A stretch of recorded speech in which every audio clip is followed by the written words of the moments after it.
امریکہ کے ایرانی جوہری تنصیبات پر حملے کی وجہ سے عالمی معیشت پر منفی اثرات جاری ہیں۔ ایشیائی سٹاک مارکیٹس میں کاروبار کا آغاز مندی کے ساتھ ہوا۔ تائیوان سٹاک مارکیٹ 1.5% گر گئی۔ جنوبی کوریا، آسٹریلیا اور نیوزی لینڈ کی مارکیٹیں بھی گراوٹ کا شکار ہیں۔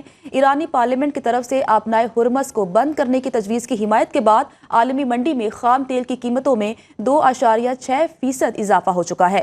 برینٹ کروڈ کی فی بیرل قیمت $79 اور WTI کروڈ کی قیمت $74.75 کی بلند سطح پر پہنچ گئی ہے۔ OIC کی ایران پر امریکی حملوں کی شدید مذمت، فوری جنگ بندی کا مطالبہ کر دیا۔ استنبول میں ہونے والے OIC وزرائے خارجہ اجلاس کا مشترکہ اعلامیہ جاری۔ OIC کا علاقائی صورتحال پر وزارتی رابطہ گروپ قائم کرنے کا فیصلہ۔ اعلامیہ میں کہا گیا کہ بین الاقوامی برادری جارحیت روکنے کے لیے مؤثر اقدامات کرے، اسرائیل کو اس کے جرائم پر جواب دہ کیا جائے۔ وزیراعظم شہباز شریف نے قومی سلامتی کمیٹی کا اجلاس طلب کر لیا۔ ذرائع کے مطابق اجلاس میں سول اور عسکری قیادت شرکت کرے گی۔ ایران اسرائیل امریکہ تنازع پر تفصیلی مشاورت ہوگی۔ ایران کی حمایت سمیت دیگر اہم امور پر بڑے فیصلوں کا امکان ہے۔ اجلاس میں ملکی، داخلی اور سرحدی سیکورٹی صورتحال کا بھی جائزہ لیا جائے گا۔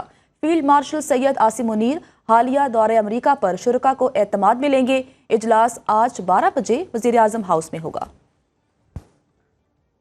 امریکی نائب صدر JD وینس کا کہنا ہے کہ ایران سے تنازع طویل ہونے کا خوف نہیں، ایران میں زمینی فوج اتارنے میں کوئی دلچسپی نہیں۔ امریکہ ایران کے ساتھ سفارتی عمل کو آگے بڑھانا چاہتا ہے۔ امریکی وزیر خارجہ مارکو روبیو نے کہا، جوابی حملہ ایران کی بڑی غلطی ہوگا۔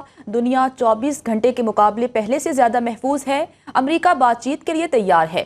صدر ٹرمپ کی خواہش ہے کہ اس مسئلے کو سفارتی طریقے سے حل کیا جائے۔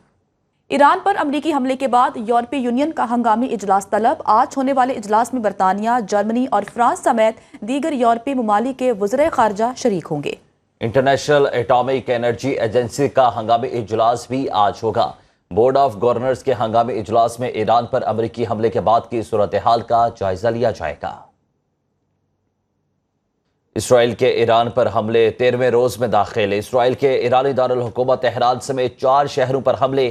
ایرانی میڈیا کے مطابق تہران، کراچی، اصفہان اور شیراز میں دھماکوں کی آوازیں سنائی دی گئیں۔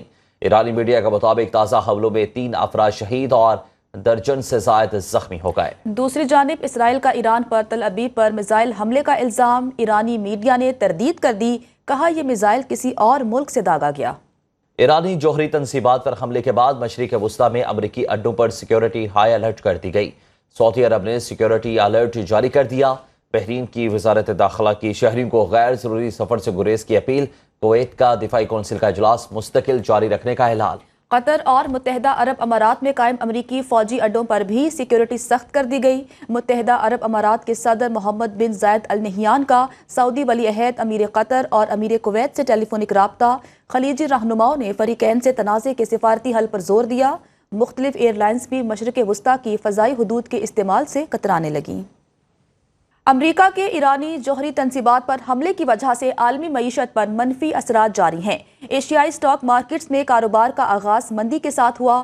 تائیوان سٹاک مارکیٹ 1.5% گر گئی۔ جنوبی کوریا، آسٹریلیا اور نیوزی لینڈ کی مارکیٹیں بھی گراوٹ کا شکار ہیں۔